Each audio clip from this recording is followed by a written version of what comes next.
ભજન તો કરવું છે, બધાને ભગવાનની જરૂર છે. ભજન કરો, ભજન કરો, ભજન પણ કેવી રીતે કરવું? કર્મની ગતિમાં બાપુ હજી કોઈ સમજે નથી કે આપણે રામચંદ્ર પરમાત્મા, કોઈ ગામ એવું નહીં હોય કે રામજી મંદિર ન હોય. આપણે દીવો અગરબત્તી રોજ કરતા હશું. એ અખિલ બ્રહ્માંડના માલિકને 14 વર્ષ વનમાં જવું પડ્યું તો એનું શું કર્મ છે? માં ભગવતી સીતાજી મિથિલા નરેશની દીકરી,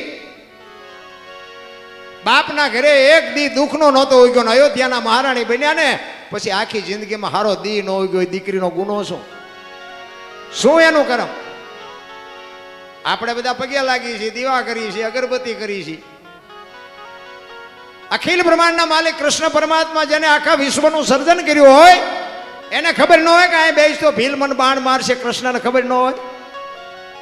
ભીલના બાણથી વિંધાવવું પડ્યું, એનું શું કર્મ હશે?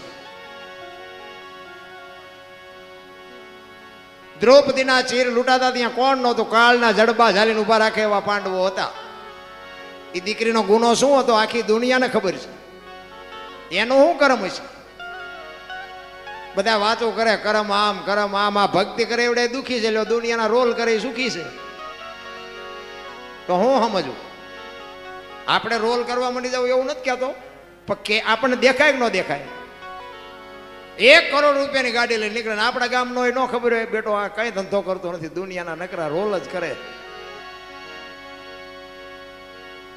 તો શું આમાં સમજવું? શું બહુ અટપટી વાત છે બાપુ. માણસનું જીવન છે ને બહુ અટપટું છે. પણ આપણે આપણા પૂરતા જો હોશિયાર થાય ને તો બહુ છે. દુનિયાને આપણે કઈ અમે તો અમારું તો મારો રામ જાણે ચમ હાલ્યું છે ને મને એમ થાય કે આ અમને બધા સાંભળે છે એ મોટી વાત છે. હું તો ખટારાનો ડ્રાઈવર હતો. ખટારાના ડ્રાઈવરને કોઈ પાણી પાય ઓગણી મેં કોમ કહેવાય ને. તમે હેઠે બેઠા છો, અમને ઉપર ચડાવ્યા છે બાપુ. આ છે હનુમાનજી બાપાની કૃપા કેવડી તમે જો.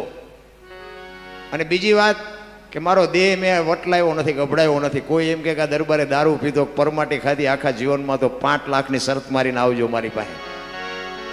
મારું કોળ કેવું, મારું ખાનદાન કેવું, મારા મા બાપ કોણ, જો આની ખુમારી ન હોય તો મરી જવાય ભલા મને. માણસને બાપુ જીવન મળ્યું છે. હું તો એમ કહું કાજુ બદામ ખાવ ને, ચોખ્ખું ઘી બજારમાં નથી ખપતું, દારૂના પીપડા બજાવેલા બાવળિયામાં ખપી જાય. બોલો આમ તમે જોવો તો આ બધું આમ ઊંધું નથી કરી નાખ્યું. આપણે પેલા ભેંસું ઊભી ઊભી ખાતી હતી, આપણે બેઠા બેઠા ખાતા હતા. અત્યારે ભેંસું બેઠ બેઠી ખાશે. માણા ડીશું લઈને રખડો છે, એક ભાત નાખશે ને એક ભજીયું નાખશે. ભિખારી જેવી જિંદગી નથી કરી નાખી. તો એ પાછા કહે છે કે દેશનો વિકાસ વિકાસ. શું તમને વિકાસ દેખાય? મને તારું કઈ સમજણ નથી પડતી. મેરા ભારત મહાન. ખટારા ઠાઠે લખે ભારત મહાન થાય? દિવાલો ઉપર લખે મેળ નથી પડે. એવું તમારે મારે સુધારવાની જરૂર છે બાપુ. દેશ તો મહાન જ છે. ખામી કંઈક આપણી છે. દેશમાં કાંઈ ઘટતું નથી. ગાયો રોડમાં રખડે, કૂતરા બંગલામાં છે. લ્યો આપણે નથી દેખાતું? સોપડા ફૂટપાથ ઉપર વેચાય છે અને જોડા શોરૂમમાં છે. તમે જોવો તો બધું ઊંધું કરી નાખ્યું. સંસ્કૃતિ ખતમ કરી નાખી ભલા મને. અરે નાના મોટાની બાપુ કોઈ મર્યાદા જેવું છે. 60-80 વર્ષની ઉંમરનો બાપ હોય અને દીકરો દીકરી બાપુ ગમે ત્યારે મોઢું તોડી લેતા આપણને એમ થાય ઘરે તારી ભલી થાય તારી. આ એક ભગવાન જેવડો માણા અને એને બસ આટલી જ કિંમત. સંસ્કૃતિ ખતમ કરી નાખી રામ. તમારે અને મારે બાપુ મને તો એમ થાય કે હારું માણસ માણસને જો પ્રેમ ન કરે ને માણસ માણસને જો સમજી ન કે તો શું આ દુનિયામાં આવ્યા કે ન આવ્યા? પ્રેમની જરૂર છે. પ્રેમને વાંચા હોત તો જગત જોગી બની જાત, હલકીને હિમાલય જાત, પછી ભગવા પેરી ભૂદરા. પ્રેમ છે ને 8 અક્ષરનો મંત્ર છે. પ્રેમ હોય ને ત્યાં મારા નાથને આવવું પડે. હનુમાનજીને બાપુ તમારા ગામ સુધી આંટો થાય જો પ્રેમ હોય તો. કોકના ઘરમાં ભડકા કરવા એને પ્રેમ ન કહેવાય, એ વ્યામ છે. કોકની આંતરડી જેથી કકડી જાય ને તેથી પેઢીનું પૂરું થઈ જાય. મોડું પગલું ભરતા જરાક વિચાર કરજો. કારણ કે નાનો માણા હોય ને, આપણે આપણી કદાચ થોડીક આપણને આમ સટકા ભરતું હોય ને, થોડોક પૈસાનો ને કંઈક રાજકારણનો ને કંઈક કુટુંબનો ને થોડોક પાવર હોય ને, એટલે નાના માણાને આપણે ગમે એ દબડાવીને એ જ્યાં સુધી એને દુઃખ ન પહોંચે ત્યાં સુધી વાંધો નહીં. પણ આંતરડી જેથી કકડી જાય ને એની કે હું નથી કાંઈ કરી શકતો પણ મારો નાથ તું જોજે, એ એટલું જો કહી દે ને આમ નાભીમાંથી તેથી સમજી લેજો કે આ દુનિયામાં કોઈ આંગળી ન પકડે. ખાવા વિનાશ થઈ જાય બાપુ, ખાવા ધાન ન રહે. તુલસી આય ગરીબ કી કદી ન ખાલી જાય, મુઆ ઢોર કે ચામ છે લોહા ભસ્મ હો જાય બાપુ, લોટા ઓગાળી નાખે. નાના માણાની બાપુ છે ને દુવા ન લગે હકો તો કઈ નહીં, પણ કદુવા કોઈ દી ન લેતા. એમાંથી કોઈ નહીં છોડાવી કે મારો નાશ બાપુ. આ હનુમાનજી બાપો બાપુ બાવડું ન પકડે. તને તું આ એક બાજુ ગયો જા, તારા હિસાબે એમાં અમને ડાઘ લાગશે. કોઈ ન પકડી શકે. બાકી સત્યના માર્ગમાં તે હોય અને સત્યના માર્ગમાં તમને જો કાંટો વાગે તો બાપુ એ ગમે અડધી રાતે તમારું કામ કરી 100%ની વાત છે. એટલે કર્મની ગતિમાં બાપુ છે ને ગંગાનો પુત્ર ભીષ્મ થઈ થાવીને થાશે આવો ત્રિકાળની.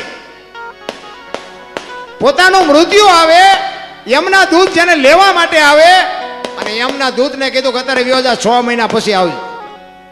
પોતાના મૃત્યુને રોકી શકે એવો સમર્થ ને સિદ્ધ પુરુષ હતો ને છેલ્લે બાણની પથારીમાં હોવું પડ્યું. શું એનો શું કર્મ હશે? કર્મની ગતિ હજી બાપુ કોઈ સમજી જ નથી. પણ મને એટલી ખબર પડે સારું કામ કરો. અને કસોટી તો છે ને હોનાની જ થાય, લોટાની ન થાય. હોનું બનવા માટે તો બાપુ અગ્નિમાં જ પડવું પડે ને યારણ ઉપર ચડવું પડે ને હથોડીના ગાય ખાવા પડે ને લોટા જેવા આપણે સીધે. સત્યનો બાપુ હંમેશા તમે જુઓ, સત્યનો તમે પરાજિત ન કરી શકો, પરેશાન કરી શકો.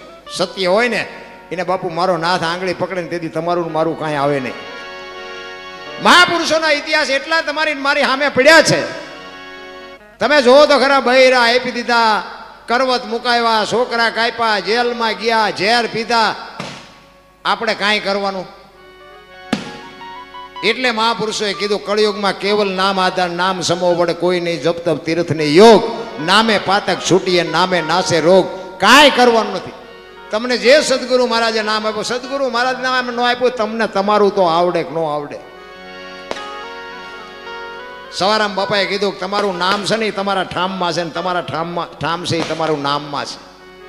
એને જડી જાય ને સવારામ બાપાએ એક ભજનમાં કીધું કે ભજનના ભરોસે રહેજે, અંતે ઈ નર હોપશે, અમર બીજક હાથ લાગ્યું એને કાળ કેમ લોપશે. ભરોસાની વસ્તુ. તમને મને ભગવાન મળ્યો નથી, પણ તમારા અને મારા બાપુ કામ. આ તમે હોઈ જાઓ અને તમારા શ્વાસા ચાલુ રાખે એ કોણ રાખે છે? ને કે આપણે તો હોઈ ગયા હોય, આપણા ઉપરથી યારું વયો જાય, બિલાડી વહી જાય તો આપણને ખબર રહે? તો એ શ્વાસા આપણા ચાલુ રાખે છે કોણ છે?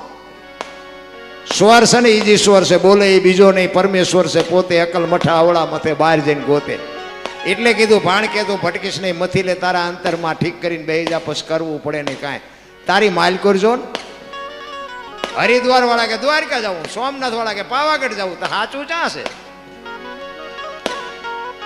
કોઈને દેખાતું જ નથી. આમથી આમ ને આમથી આમ તમે જુઓ રોડ માથે આમ નામ ચાલુ જ રહે છે. હનુમાન દાદાએ છૂટા ઘણા આપ્યા લાગે. આ એમ અમને કહેતા મોડું થયું આ ફોડી નાખ્યા હોત તો